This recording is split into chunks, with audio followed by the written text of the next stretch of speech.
Jadi pada saat itu pernikahan mereka ini hanya disaksikan oleh kawan-kawannya yang separuh mateng ini, laki-laki separuh mateng gitu.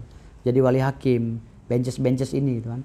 Akhirnya jadilah mereka ini nikah yang versi mereka itu sah gitu kan. Lalu mereka akhirnya setelah usia kandungannya 4 bulan lebih lah ya, mereka mencoba untuk menikah resmi dan mengundang Dedi Sederajat. Namun Dedi Sederajat masih kecewa. Kenapa? Karena pada saat podcast ya, atau diwawancara oleh beberapa media, si Bobo ini sering ngejelekin Dedinya bersama Vanessa gitu loh. Mungkin karena dia yang ngejelekin di televisi itu, ngejelekin, dia sungkan untuk datang ke Dedi untuk minta Anessa menjadi istrinya gitu loh. Karena udah terlanjur ngejelek-jelekin sang Dedi gitu kan. Dedi juga akhirnya nggak mau ngizinin juga nih pernikahan kedua yang resmi ini, yang dianggap resmi oleh mereka. Nggak mau saya ngizinin, tetap saya nggak setuju dengan calon mantu saya itu si Bobo gitu kan, karena orangnya kok jadi ikut-ikutan lemes gitu kan, ngomongin saya di TV gitu kan, gitu bahasanya si Dedi ini. Akhirnya ceritanya, nah, skenario nya saya lupa sih, baca-baca nih agak sedikit kurang ingat ya, karena skenario di atas lupa saya. Jadi akhirnya kurang lebih seperti ini. Si Bobo menghubungi saudara atau kerabat atau adik atau kakaknya dari Pak Dedi Sederajat untuk menyambungkan lidah. Bobo ingin bertemu dengan Dedi. Akhirnya dipertemukan lah, melalui keluarga itu dipertemukan. Lalu Dedi menegur Bobo. Kata Dedi, kamu jadi mantu saya tapi kamu ngejelekin saya di media sosial, di TV. Kamu bersama Anessa begini. Tapi Dedi nggak apa-apa lah, Dedi maafin. Akhirnya salaman udah clear pada saat itu. Dia minta maaf bla bla bla bla. Lalu terjadilah pernikahan. Dengan terpaksa Dedi mempertanyakan gitu loh. Haji Futsal mana? Bapak kamu kok nggak datang? Minta ke anak saya ke sini. Besan gitu kan. Alasan si Bobo ini nggak sibuk lah dan lain-lain bla bla bla bla ya gitu. Akhirnya Dedi dengan separuh hati karena melihat anaknya udah hamil besar, ya udahlah. Paksa hadir dan dengan terpaksa lah gitu, kebahagiaan yang terpaksa akhirnya hadir di pernikahan anaknya dan terjadi pernikahan bla bla bla bla. Lalu lahirlah yang namanya bayi yang namanya Allah, ya kan. Akhirnya Allah ini lahirlah si Allah ini, sehingga kehidupan mereka jadi berwarna. Kehidupan mereka dua kubu ini berwarna gitu loh. Dua kubu berwarna, saling menghormati, saling menghargai. Akhirnya timbullah rasa cinta di dua kubu ini setelah lahirnya Allah ini. Allah ini, si jabang bayi ini besar ya, membuat tali silaturahmi keluarga ini nyambung dengan penuh rasa kasih sayang awalnya. Walaupun tadinya ada perang dingin gitu, karena kontroversial pernikahan ini kan. Akhirnya mereka berjalan seiring waktu ya kan. Anessa juga dekat dengan keluarganya Bobo ya kan. Akhirnya mereka ngontrak rumah dekat dengan kerjaannya Bobo ya kan, ngontrak rumah biar gampang mondar-mandir bla bla bla bla. Dengan dinamika rumah tangga yang memang berjalan layaknya orang-orang biasa lah gitu kan, ada pasang surut, ekonomi dan lain-lain bla bla bla. Namun ada beberapa kali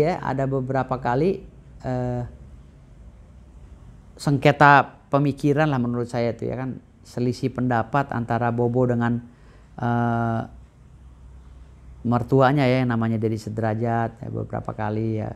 Karena Anessa juga sering beberapa kali ceritakan tentang kejelekan Dedi Sederajat ya kan. Apalagi Anessa ini pada saat itu dituduh ikut prostitusi online ya, saat si Allah ini baru lahir gitu kan. Sehingga ditangkap di Surabaya di Jawa Timur. Lalu mulai dari situ ada miskomunikasi lagi antara Dedi Sederajat dengan si Bobo ini, dengan Anessa. Seakan-akan tadi udah baik-baik, miskomunikasi muncul lagi. Karena apa? Karena loh, kok ini ayahnya nggak datang gitu, sementara Pak Dedi Sederajat kan memang nggak datang pada saat itu karena anak-anaknya masih kecil nih, si Ayang dengan si Ika gitu kan. Si Ika ini kan kursus ini, sekolah dan lain-lain. Ayahnya kan sementara ini Dedi Sederajat harus nyari uang gitu kan. membesarkan anak dan membiayai sekolahnya, harus bolak-balik Jawa Timur kan nggak mungkin, paling sesekali aja setelah vonis. Dan si Anessa ini tidak tervonis karena prostitusi online, bukan. Dia tervonis karena pasal lain gitu loh. Pasal lain mungkin undang IT atau penganiayaan atau apalah ya, kita nggak tahu ya pada situ, skenario-nya ada di atas, lupa saya. Akhirnya mulai dari situ, karena si Bobo ini mendampingi si Anessa terus ya kan, karena ini udah jadi istrinya dan dia udah punya anak dari situ. Si Bobo ini nggak jauh dari Anessa, bahkan sampai ngontrak rumah ya di Jawa Timur tuh, sampai ngontrak rumah nungguin. Memang setia, Bobo ini setia banget. Ini cinta kasih sayang berdua ini. Jadi mereka tinggal di Jawa Timur. Iya, hanya untuk ngebesuk. Memang keluarga Haji Futsal ini memang dengan Bobo ini cintanya, perhatiannya kepada Anessa memang patut diacungi jempol ya. Kenapa? Karena bayangkan ya, dari Jawa Timur mereka sempat ngontrak di situ, hanya nungguin Anessa beberapa bulan. Dan perjuangan si Bobo ini, inilah laki-laki sejati yang benar-benar menurut kita ya, zaman sekarang ini udah jarang laki-laki kayak Bobo ini gitu kan. Karena laki-laki yang mau nungguin cewek yang udah kasus prostitusi online pula isunya ya kan. Tapi kan walaupun pasal lain, tapi kan ini cemarnya udah kemana-mana gitu. Laki-laki sampai bela-belain ngekos di Jawa Timur untuk nungguin si sang wanita untuk ngeluarin ASI, air susu ibu. Karena Anessa kan pada saat itu baru pas melahirkan Ala ini butuh susu ASI gitu loh. Akhirnya Bobo lah yang bolak-balik ke rutan untuk si Ala ini. Biar bisa nyusu. Iya, dan Haji Futsal pun sering mengunjungi anaknya Bobo di sana. Nah, pokoknya keluarga Haji Futsal ini is the best sebenarnya. Kalau untuk masalah ngurusin Ala dan Anessa di dalam Bu itu, menurut cerita skenario yang kita bikin ini keluarga oke banget. Oke banget kalau masalah ngurus itu ya. Karena dia udah berjuang, menemenin sampai persidangan, sampai ini ya, Masya Allah lah ya. Masih ada keluarga seperti ini yang mau nunggu gitu kan, sampai orang sampai keluar, sampai dituntun. Ya pokoknya cintanya is the best gitu loh. Cintanya is the best banget berdua ini, dan bahkan mengalahkan Romeo and Juliet gitu kalau menurut gue. Iya kan, di gue cerita gila nih, romantis banget gitu kan.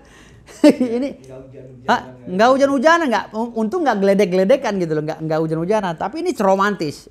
Makanya gue angkat film ini gitu kan. Nggak berenang-berenang juga nggak, tapi tetap gitu loh, tetap kelihatan chemistry-nya dapat antara keluarga ini dengan si Anessa yang dibui itu gitu loh. Akhirnya Masya Allah, sampai gue baca skenario itu, ya Allah ini keluarga Haji Futsal bener-bener nih, ini asli sumpah.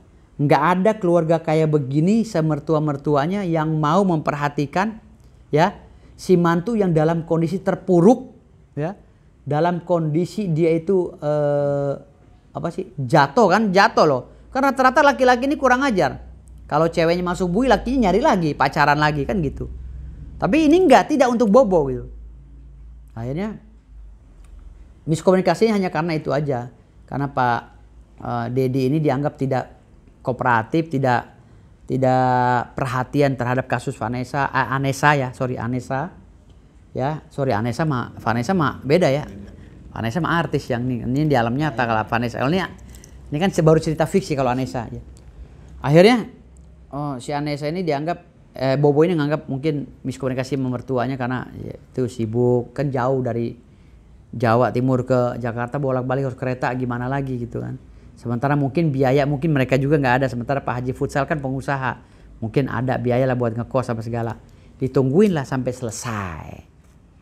Nah setelah selesai itu mungkin ada problem baru mungkin di antara keluarga ini, gitu loh.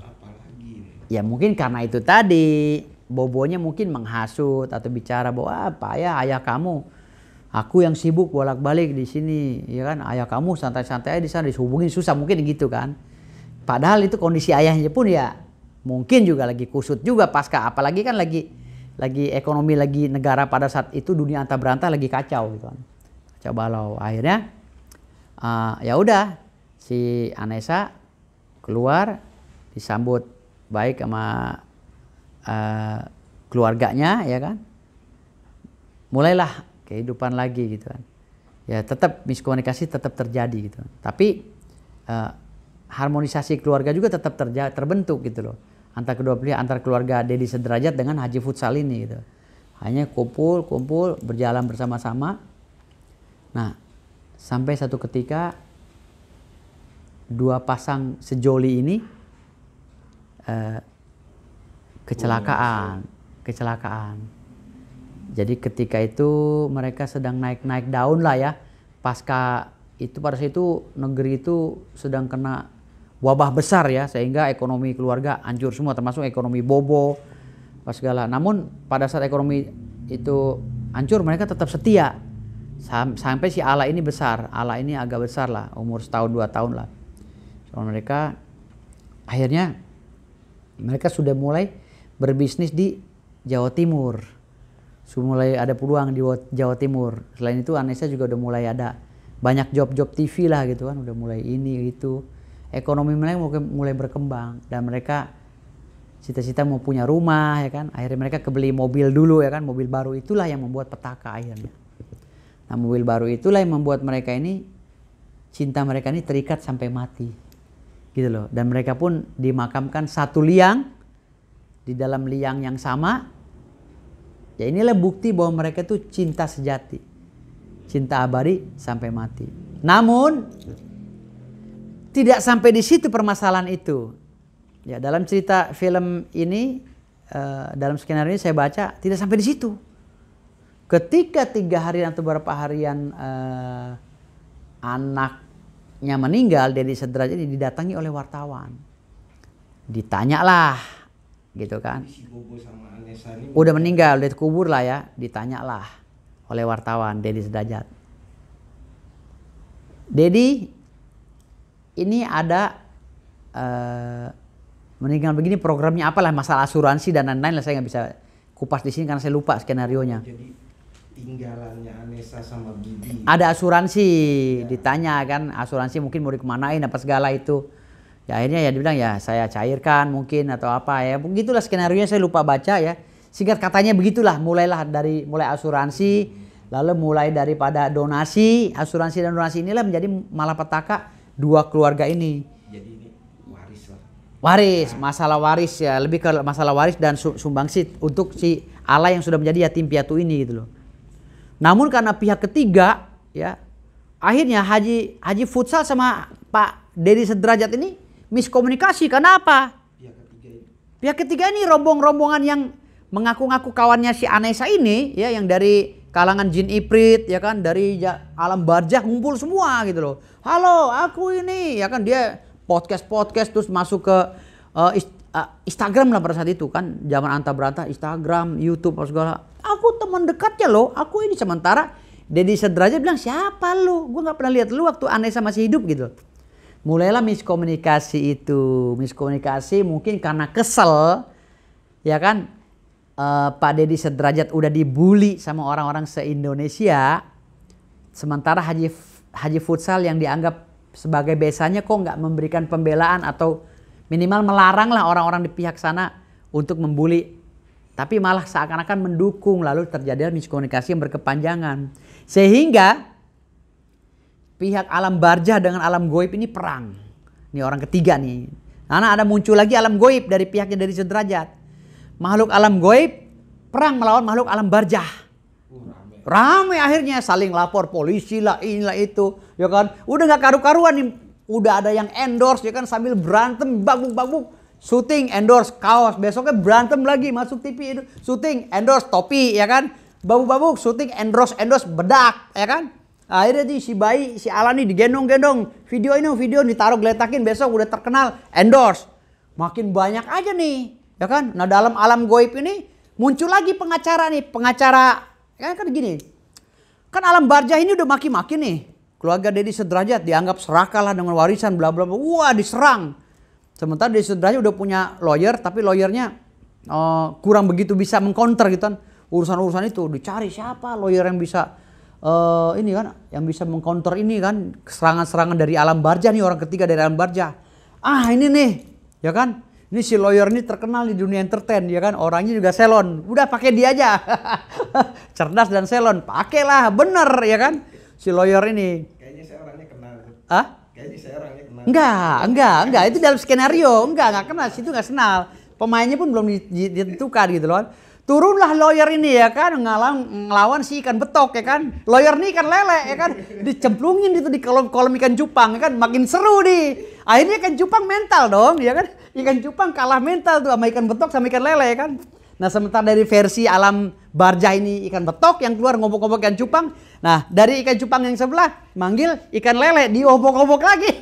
Makin rame kan akhirnya. Nah itulah ceritanya sampai saat ini masih gue baca skenario-nya belum selesai.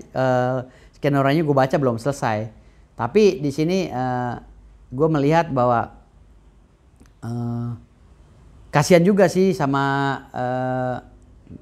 Pak Deddy Sederajat dan Haji Futsal ya, terutama Ala yang menjadi korban gitu kan.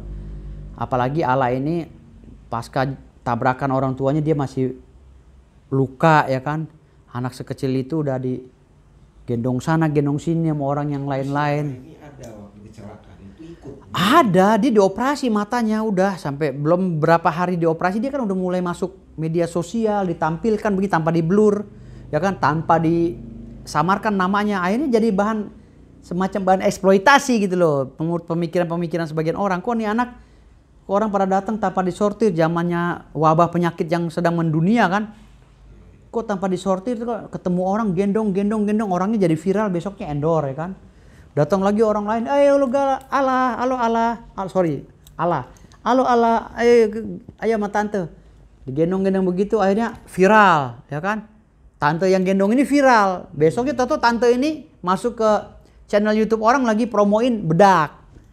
Datang lagi satu orang lagi ya kan, nawarin berlian, akhirnya berliannya laku. Syuting berlian depan si Ala ya kan. Laku ya kan, walaupun berlian KW ya kan. Ada lagi yang tukang sepatu, sampai tukang minyak, sampai tukang abu gosok. Minta tolong fotoin saya sama si Gala. Sorry, bukan Gala itu kisah nyata. Kalau ini fiksi. Ini kan ya ada kemiripan sih antara nama kisah nyata dengan yang fiksi yang kita bikin ini nanti mau kita bikin. Jadi si Ala ini semua apa aja pedagang datang ke dia tanpa disortir, tanpa pakai masker, foto-foto, cium-cium dan lain-lain. Alhasil nih anak kasihan. Gue nggak yakin nih anak bisa sempurna baik mental maupun fisiknya nanti ke depan. Kenapa? Karena ini udah jejak digital udah banyak banget. Jejak digital pada saat itu udah banyak banget. Gitu. Ya kurang lebihnya begitulah. Ya akhirnya gitu aja, singkat kata itulah sedikit cerita fiksi ya dari film yang akan kita buat. Jadi dari perkumpulan artis Republik Indonesia akan membuat film itu, ya kita minta doanya aja. Mudah-mudahan bisa ditonton dengan maksimal lah oleh masyarakat Indonesia. Genrenya apa film ini? Genrenya ya kisah romantis berjudul ya drama. Iya, nggak drama sih, film lepas begitu ya, film nggak seri juga. Drama sih drama, tapi nggak berepisode gitu. Drama percintaan gitu. Judulnya Ayah gitu. Akhirnya ayah yang tadinya baik, dua-duanya ini Haji Futsal baik, Pak Deddy Sederajat baik, miskomunikasi gara-gara ada tadi manusia alam barja sama alam goib jadi pihak ketiga. Gitu. Ditambah lagi ya Mak, pengacara lele tadi, ikan lele ngobok-ngobok ikan betok gitu. Akhirnya udah imbang gitu. Itu ya ceritanya. Itu saya bener nggak kenal pengacara lele itu. Nggak kenal.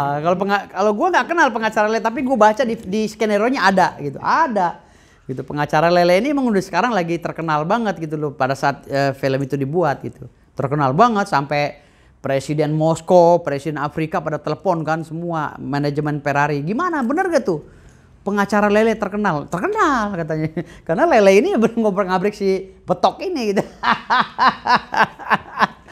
Oke kawan-kawan, itulah cerita fiksi dari gue dengan Pak Rendra Bayu dari Parvi, Persatuan Artis Film Indonesia. Mudah-mudahan lo orang bisa menyaksikan videonya ya, filmnya bulan depan. Itu pemain-pemainnya juga banyak. Nanti tapi pemainnya yang jelas ya pemain artis papan atas semua gitu. Papan penggilesan nggak masuk gitu. Jadi ini semua tunggu aja dari PH Ferrari akan produksi film ini. Terima kasih banyak ya Pak Rendra Bayu. Ya. Udah datang ke sini ya, ntar minumnya saya siapin kopi apa segala. Oke. Sukses selalu dengan Parvinya ya. Nah, beliau juga orang Parvi. Terima kasih juga untuk pemirsa di seluruh Indonesia udah datang ke podcast saya, podcast Pengacara Koboi. Nah, besok saksikan juga ya pekan depan dengan bintang tamu yang lain yang akan saya tanya. Oke, stay tune di YouTube saya, Pengacara Koboi atau M. Firdaus OBSH. Salam hormat dari saya. Salam satu kolam.